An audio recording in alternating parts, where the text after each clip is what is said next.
Bonjour, bonjour. Aujourd'hui, nous allons parler de l'épisiotomie lors de l'accouchement.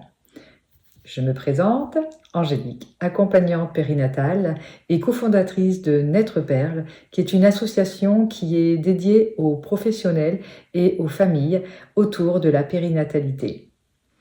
Donc, cette épisiotomie que souvent on parle, qui n'est pas agréable, c'est une incision qui est faite sur le périnée au moment où le bébé est sur le point de sortir. Ce n'est pas obligatoire et cela peut être évité. Comment?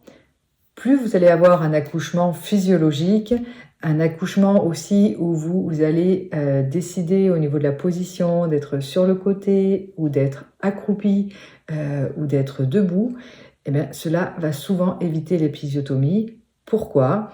Parce que c'est la loi de la pesanteur. Le bébé, quand il va sortir, si vous êtes plus dans une position verticale, eh bien, ça tombe plus facilement que si on est obligé de faire quelque chose comme cela, tout simplement.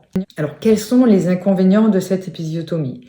Il peut y avoir des infections, une perte de sang importante, une déchirure au niveau du périnée, donc ça va être difficile de récupérer un bon périnée, également des douleurs lors des relations sexuelles.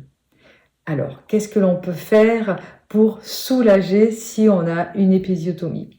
Vous pouvez mettre des compresses chaudes. Vous pouvez préparer aussi, avant cet accouchement, votre périnée par du yoga, par du massage avec une huile végétale où on va assouplir les membranes et aussi ça permet aussi de prendre conscience de son corps, de ce périnée qui est là, qui est une partie que souvent, surtout quand on fait du yoga, on en parle très souvent. Donc, on prend conscience beaucoup plus facilement de cette zone lors de l'accouchement. Mais si ce n'est pas le cas, si le yoga, c'est pas quelque chose qui vous parle, déjà de faire ce massage du périnée, cela va vous accompagner.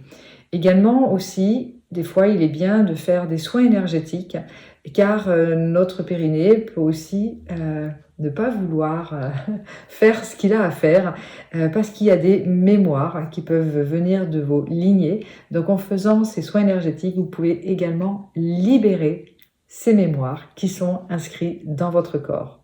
Et donc pour ensuite soulager, c'est beaucoup de repos.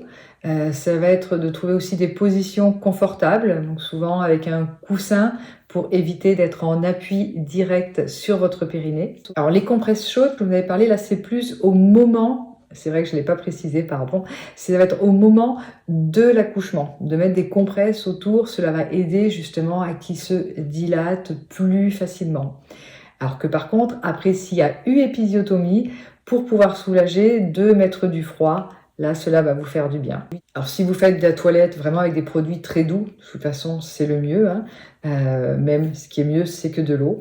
Mais sinon, utilisez vraiment des produits pour les parties intimes qui vont ne pas agresser votre peau.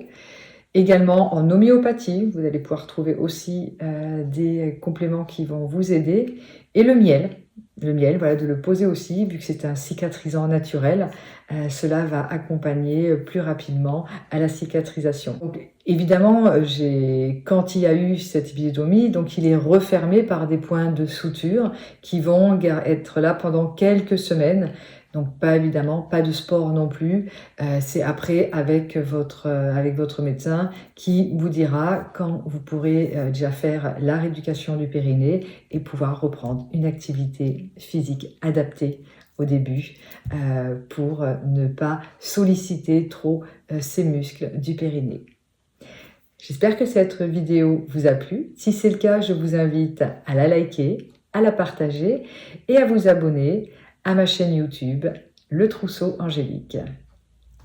Et le petit bonus, vous avez dans la description un lien qui vous permettra d'avoir un cadeau. Je vous souhaite une très belle journée.